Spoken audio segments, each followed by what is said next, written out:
Ladies and gentlemen, welcome to the Entrepreneurial Mindset and the Pitfalls. The next pitfalls I'd like to talk about is how do you really evaluate an idea? And how do you evaluate whether an idea is worth starting your own business? We said that it is vital to ask three short question. Is there a problem? Is there a customer? Is there a willingness to pay? If you do that, to some extent you're on the safe side. However, you can also run into some problems there. So the first thing is it really possible to identify the real problem out in the world, or is it only your problem? I'd like to go to that in a minute. And the second point is, can you really reach the customer? Is there a customer, or is it just friends around you who tell you, oh yes, I like your service? So these are the 2 points where you can run into mistakes. If you're not sure about the willingness to pay, to be honest, you have to go for it and you have to try out whether there are people who are willing to pay for something, because that is really tough to determine in advance. But talking about the problem first, in most cases, or in many cases, entrepreneurs have a perception of a problem. I do feel a problem. And this is actually how I told you everyone should start. Look around for problems. But what you have to do is then have to understand whether others do have the same problem or not. So do the others look exactly like you? Do they have the same mindset, the same problem? Or is the reality totally different because this is you, but the others have some different things in mind? Again, I remember my first company. It was a website for out-of-print books, now owned by Amazon, AbeBooks. And what we thought when we've built up our used book platform, that is a good idea to sell textbooks to students with the possibility to return it after a certain amount of time for a certain amount of money. And we thought that's a great way to also go into the new books market. But nobody really wanted that. We thought it's a great idea to only have a book for a certain amount of time and you own it there and you can return it back. But people still went to the library because there was another solution for that.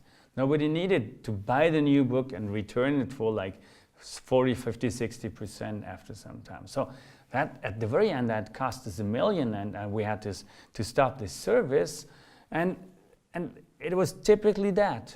We thought, oh yes, that's a problem I faced once and everyone else has the same problem. No, the other people are going to the library, and actually I went to the library too, so I was totally wrong in thinking about the problem of other people.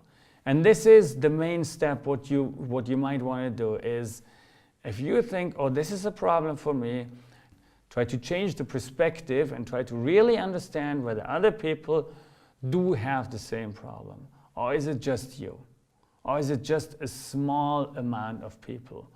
Maybe there are others, but it's only your peer group because you're living in the same small town and there's no bakery or something like that. So that's the first thing. If I have identified a problem, never think that other people do automatically have the same problem. Actually, also never think there is no competition. And as I said before, my example was that there was no competition for new books which you can return after a certain amount of time, but there was the library, which is basically the same thing without having to pay so much money. That's the first thing. The second thing, and the second point, is the customer.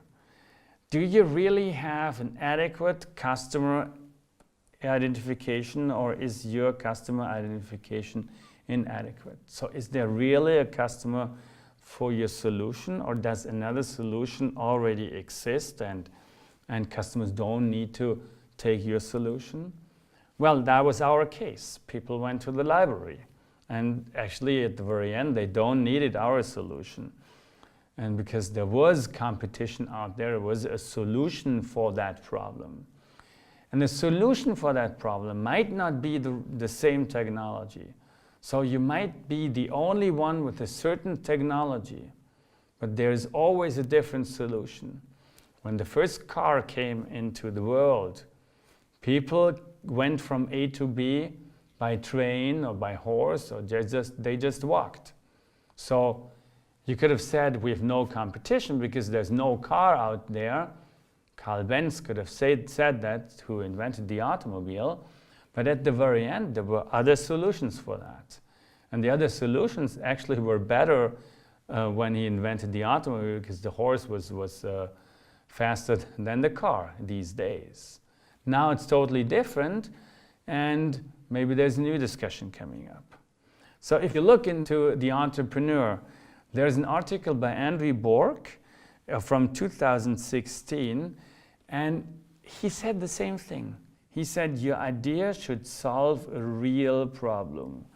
Will your service or product solve a problem many people are facing? This is his main question. And further on he says, because if nobody has the problem that you have the solution for, nobody is going to come looking for it. So most of the entrepreneurs have to be problem-driven. There's some visionary people out there, but I think it's less than 10% for all of the entrepreneurs. Steve Jobs surely was one.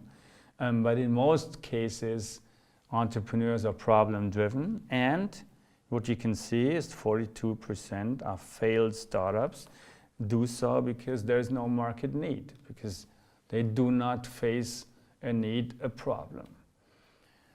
Okay, let's look at the company example, and we look at Segway again. When Segway started long ago, some time ago, they say we will revolutionize personal transportation. That was the vision and the idea, and nobody really could say anything against it, but just take that cartoon and think that through. People say, okay, maybe I need a seat, it's more comfortable, and if I have the seat and want more comfortable, maybe I need the bumpers down here, and if the winter comes, I need something to cover me, and maybe in winter also lights will be good, and maybe I need more tires because this is a heavy thing, and a little more horsepower because then otherwise it's too slow.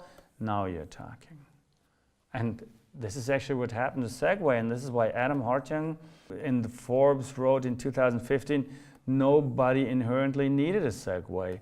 Everyone was getting around by foot, bicycle, motorcycle, and car just fine. So there was no direct competition. This was really unique in terms of technology, but people were getting from A to B by foot, bicycle, motorcycle, or car. So the people at the very end didn't really have a problem. There was no need from the market, and this is why Segway, still being on the market, is more a touristy thing for big cities to make Segway tours and something like this, which is really nice. Second example is from The Entrepreneur again, and they talk about the question of, do you really have a customer? And what they write is, confidentially believe that you have no real competitors. That's what people do. Usually, no competitors means no market, or it means you haven't looked at it. Because if people say there's no competition, and that's the point again, there's probably no market, because nobody needs a solution in that kind of market. It's absolutely amazing how many potential business owners include this statement, and I've also seen that saying from other people, we have no competition. So please never say that, because every successful business has competitors, both direct and indirect. So direct in terms of people are copying what you do, and indirect because there are other solutions out there. And these are the two things when you start your business, when you evaluate ideas, really try to understand whether there's a problem. It's not only you having that problem, it's others having that problem, and there is also a market in terms of potential customers who do have this market need, and can't go anywhere else. Remember my book example. So, how do you mitigate that in general? Well, you can do two things. Approach people from different backgrounds. So do not only ask your friends, the people around you, because it's a high likelihood they're same mindset. And secondly, even if you start your business, then listen to the early feedback from customers. Ask the customers why they've bought, try to understand them, and try to understand whether there are more customers than only geeks that always want to have what's new on the market. And plus, be open to competition. Be open to other solutions. Look at these other solutions on a regular basis and try to understand whether they change their approach because you are on the market. This is also a good sign to see that something is happening on the market. And actually, it's a good sign for you because they get aware of you and you seem to be serious competition, which shows you're on the path to success. What also helps is to look at the requirements for customer problems a little closer. So is it a real problem, not only like a luxury problem? Are you focused to that? Does it get worse if your solution won't be out there? So is it the problem getting bigger over time? Is it obvious or maybe not too obvious that not too many people, entrepreneurs have seen that? Big enough, maybe also difficult to solve, that you might have an advantage if you have a good solution to that, and also complete in terms of are you really able to solve the problem, not only 80% but really 100%.